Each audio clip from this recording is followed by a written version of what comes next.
वतन समाचार में आज हमारे साथ बातचीत के लिए मौजूद हैं बसपा के नवनिर्वाचित सांसद हाजी फजलुर रहमान साहब। आप सहारनपुर से चुनकर के आए हैं। हाजी साहब, सबसे पहले तो आपको बधाई हो। शुक्रिया आपका। बड़ी बात यह है कि आप बहुत क्रूशियल समय में जीत करके आए हैं। कितनी बड़ी जिम्मेदारी है आप पर सहारनपुर के वोटरों की? ये बात आपकी सही है कि बहुत ही नाजुक मोड़ पर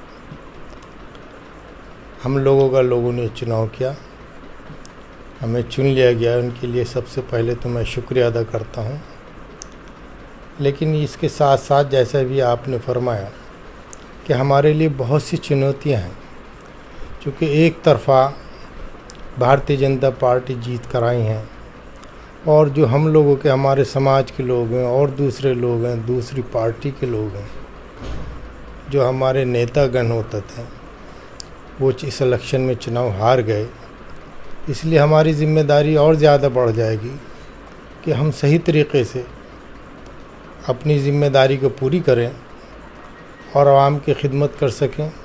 ख़ास तौर से मैं अपने सहारनपुर के लोगों की जो तवक्कुआत उन लोगों ने हमसे वाबस्ता की हैं, तो हम कोशिश करेंगे और अल्लाह ताला से दुआ भी करेंगे कि हम कुछ न कुछ सहारनपुर के आवाम के लिए और इसके अलावा दूसरे लोगों के लिए भी कुछ न कुछ ज़रूर कर सकें। हाजी साहब, आपकी सीट त्रिकोणीय थी, 3 सहरुखी मुकाबला था आपकी सीट पर। ऐसे में जाहिर सी बात है कि हर दल के और हर समाज के, हर जात के लोगों ने आप पे विश्वास किया होगा, तभी आप ये सीट निकाल कर लाए हैं यहाँ तक। तो सभी समाज के लोगों को किस तरह से आप समन्वय बना करके लेके चलेंगे? देखिए, ये आपकी बात सही है। हम वो कैंडिडेट हैं जिसको सहारनपुर की पूरी लोकसभा से हर बूथ पर वोट मिला है। ऐसा नहीं है कि 2-2, 4-4 वोट मिला है, जिनकी तादाद सैकड़ों में है और हज़ारों में है। और ख़ास तौर से वो मुस्लिम समाज और एससी समाज को छोड़ने के बाद जो हमारे दूसरे गैर मुस्लिम भाई हैं, उनसे हमको भरपूर ताउन मिला है। और आपको ताज्जुब होगा कि बहुत सी ऐसी जगह हैं जहाँ हमने भारतीय जनता पार्टी को हराया, तो सभी लोगों ने हम लोगों को वोट दिया, प्यार दिया, मोहब्बत दी, तभी जाकर हम 5 लाख से ज़्यादा वोट क्रॉस कर पाए। और इस आंधी में जो भारतीय जनता पार्टी की आंधी चल रही थी, उसमें हम भारतीय जनता पार्टी को हराने में कामयाब हुए। गंगा से इस साइड में जो आपके दिल्ली की तरफ चली आती है, उसमें सिर्फ एक यही बहुजन समाज पार्टी की सीट निकली है, या आप कह लीजिए गठबंधन की सीट निकली है। वरना दिल्ली है, मेरठ कमिश्नरी, सहारनपुर कमिश्नरी, हरियाणा, ये एक तरफा भारतीय जनता पार्टी जीती है। हाजी साहब, किन मुद्दों पर आप चुनाव लड़े थे? वो कौन से मुद्दे थे जो जनता को भा गए और भाजपा की सुनामी में भी आपकी सीट निकल गई?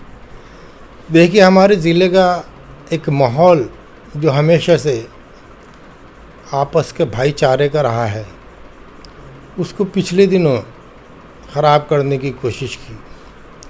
उसमें न सिर्फ भारतीय जनता पार्टी बल्कि कांग्रेस की तरफ से भी ये कोशिश की गई कि ज़िला सहारनपुर का माहौल भाईचारा है उसको ख़राब किया जाए।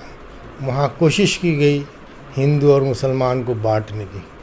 हमने लोगों से यही अपील की और यकीन दहानी कराई कि हम इसके ख़िलाफ़ लड़ेंगे। लोगों ने यकीन किया कि इनके जीतने के बाद ज़िला सहारनपुर में भाईचारे का माहौल जो पहले हुआ करता था वो फिर से बहाल हो जाएगा, अमन सुकून वापस आ जाएगा। और इसी बात को, हमारी बात पे यकीन किया और सब लोगों ने मिलजुल कर हमको जिताने का काम किया। आपके इलाके में होर्जरी का मुद्दा है, लकड़ी का मुद्दा है, पानी का मुद्दा है, मेडिकल कॉलेज की लेकर के मुद्दे हैं, गोश्त के कारोबारियों को सुरक्षा देने का मुद्दा है। ये सब मुद्दों को कैसे लेकर के आप चलेंगे? बड़ा चैलेंज है आपके लिए। देखिए, मैंने अभी सहारनपुर में ये बात कही कि हम चाहे मेडिकल कॉलेज हो, उसमें अच्छी सुविधाएं लाने के लिए हम जो हमारी यूपी की सरकार है उससे भी संपर्क करेंगे। ख़ास तौर से हमारा जो दिल्ली की सरकार है उनसे भी हम अप्रोच करेंगे और वहाँ अच्छी सुविधा लाने का काम करेंगे। और एक और मैं आपसे बता दूं कि हमारे बराबर में भारतीय जनता पार्टी के उम्मीदवार कामयाब हुए हैं। हम कोशिश करेंगे, चूँकि हमारे ज़िले की 7 सीटों में से 5 सीटें हमारे साइड में हैं, 2 सीटें कैराना में जाती हैं, लेकिन ज़िला सहारनपुर की 7 सीटों में से 2 पर भारतीय जनता पार्टी की नुमाइंदगी करती हैं। हम ये कोशिश करेंगे कि उनसे अपना तालमेल बनाएं और ज़िला सहारनपुर के लोगों को जो मेडिकल की फैसिलिटीज़ हैं, जो सहारनपुर में अभी तक नहीं आ पाई, उनको पहुंचाने का काम हम करेंगे। इसके अलावा जैसे अभी आपने कहा कि वुड कार्विंग, हौजरी का काम या घाट क्षेत्र में पानी की कोई स्कीम लाने की बात, उसमें हमारी कोशिश होगी, क्योंकि ये सब इन दोनों कारोबार के अंदर सभी समाज के लोग लगे हुए हैं, इसलिए हम दूसरे लोगों की भी सहायता लेने के बाद, उनकी मदद लेने के बाद एक अच्छा सेटअप बनाने का काम करेंगे। और रही बात ये कि कुछ परेशानियां हैं जो बिज़नेस का आपने बताया, उनमें भी आपस में तालमेल बनाने के बाद हम कोशिश करेंगे कोई ऐसा माहौल ना बने जिससे हमारे गंगा जमुनी तहजीब डिस्टर्ब हो, हमें गंगा जमुनी तहजीब डिस्टर्ब हो, हमारा आपस का भाईचारा डिस्टर्ब हो। आपने एक बड़ी अहम बात उठाई है कि बीजेपी के सांसदों के साथ भी समन्वय बना करके आप अपने इलाके के उत्थान के लिए, प्रगति के लिए, तरक्की के लिए काम करेंगे। देखिए, आवाम किसी एक ख़ास पार्टी से नहीं जुड़ा होता, वो अपना एक इख्तियार हम लोगों को देता है कि आप हमारी नुमाइंदगी करें और हमारी बेहतरी के लिए काम करें। तो इसमें किसी पार्टी की बात नहीं रह जाती। आवाम तो आवाम है, वो किसी भी समाज से ताल्लुक़ रखता हो, उसकी बेहतरी के लिए सभी लोग कोशिश करते हैं। तो हमारी कोशिश होगी कि हम सब मिलजुल कर इस काम को करें। भाई साहब, मेरा एक सवाल आपकी ज़ाती ज़िंदगी से जुड़ा हुआ है कि लोग आपको काफ़ी सखी और काफ़ी जो है आवाम का एक फलाह बहबूद करने वाला इंसान समझते हैं। देखिए, सेवा करना, फलाह बहबूदगी का काम करना, ये आदमी का पर्सनल मैटर है, ये उसका अपना अमल है और मुझे अच्छा लगता है कि मैं लोगों की सेवा कर सकूं, लेकिन इसका किसी सियासी मामलात से कोई ताल्लुक़ नहीं, ना ही उसको में इसका दखल है। क्या आपने कभी सोचा था कि भारत के सबसे बड़े लोकतंत्र के मंदिर में, गुरुद्वारे में, मस्जिद में आप पहुंचेंगे? देखिए, ख्वाहिश तो सभी की होती है अगर कोई कुछ कम ज़्यादा दिलचस्पी सियासत में रखता है। मेरी भी एक ख्वाहिश थी, लेकिन हकीकत यह है कि ये एक सपने का पूरा होने वाली बात है। ये अल्लाह ताला की तरफ से मेरे लिए एक सौगात है जो मुझे उन्होंने दी, और मैं उसका अल्लाह ताला का शुक्र अदा करता हूँ कि मुझे इस लायक समझा कि मैं हिंदुस्तान के सबसे बड़े सदन, जो जमहूरियत का एक मरकज़ है, वहाँ भेजने का काम हो सका। भाई साहब, एक और सवाल से जुड़ा हुआ है कि जब मेयर का इलेक्शन हारे थे तो आपका मनोबल कितना डैमेज हुआ था? नहीं, मेरा मनोबल बिल्कुल भी नहीं डैमेज हुआ था, क्योंकि मैं बिल्कुल एक कह लीजिए कि किसी साजिश का शिकार हुआ था। इलेक्शन हम जीतने की पोजीशन में थे, लेकिन साजिशें हमारे ख़िलाफ़ हुई। उसमें जो रूलिंग पार्टी थी और जो अपोजिशन के लोग थे, सब लोग इकट्ठा हो गए, उन दोनों ने मिलजुल कर मुझे हराने का काम किया था। इसलिए मेरा मनोबल नहीं गिरा था। मैं तो सही मायनों में गैर सरकारी तौर पर जीता हुआ था, सरकारी तौर पर मैं इलेक्शन हार गया था। हाजी साहब, सहारनपुर के विकास को लेकर के आपके पास क्या रोड मैप है, किस तरह से काम करेंगे? आपकी बात सही है कि लगभग हमारे लोकसभा में 17.5 लाख वोट के करीब था, जिसमें हम लोगों को जीत नसीब हुई। उसके लिए मैं सहारनपुर के सभी लोगों का, आवाम का शुक्रिया अदा करना चाहूँगा, और ये वादा करता हूँ कि जिन लोगों ने मुझको वोट दिया और जिन लोगों ने वोट नहीं दिया, उन सब के लिए एक ही तरीक़े से, एक ही सतह पर उन लोगों के लिए विकास का काम करने की कोशिश करूँगा। मेरे लिए इसकी कोई अहमियत नहीं है कि किसी ने मुझको वोट दिया या नहीं दिया।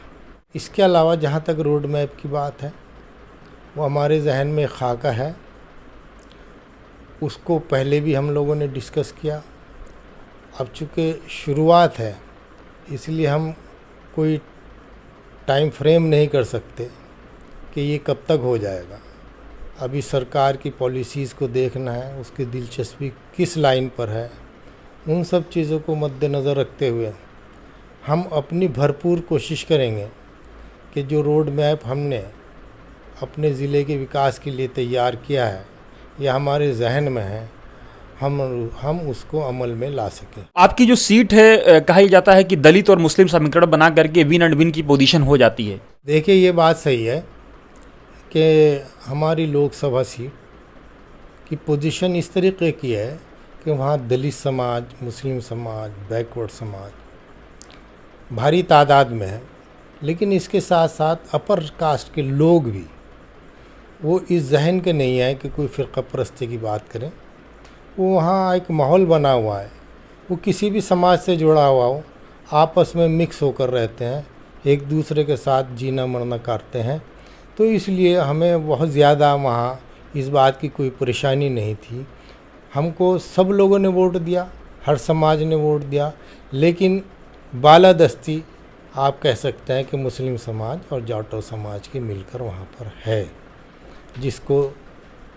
जिसने हमारे हक़ में वोट दिया मैं उनका भी शुक्रिया अदा करता हूँ, और इसके साथ साथ जो और दूसरे समाज के लोग हैं, सर्व समाज के लोग हैं, उनका भी शुक्रिया अदा करता हूँ।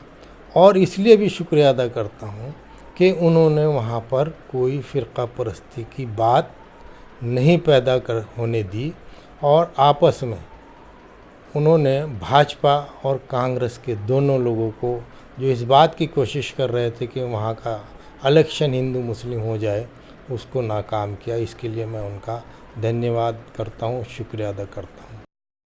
दोस्तों, ये थे हाजी फजलुर रहमान साहब, जिन्होंने सभी मुद्दों पे दिल खोल करके अपनी राय रखी है, और सीधे सीधे इनका कहना है कि अगर अपने इलाके के, अपने क्षेत्र के लोगों के उत्थान के लिए अगर भाजपा के सांसदों के साथ भी मिल करके काम करना पड़ता है तो पीछे नहीं हटेंगे।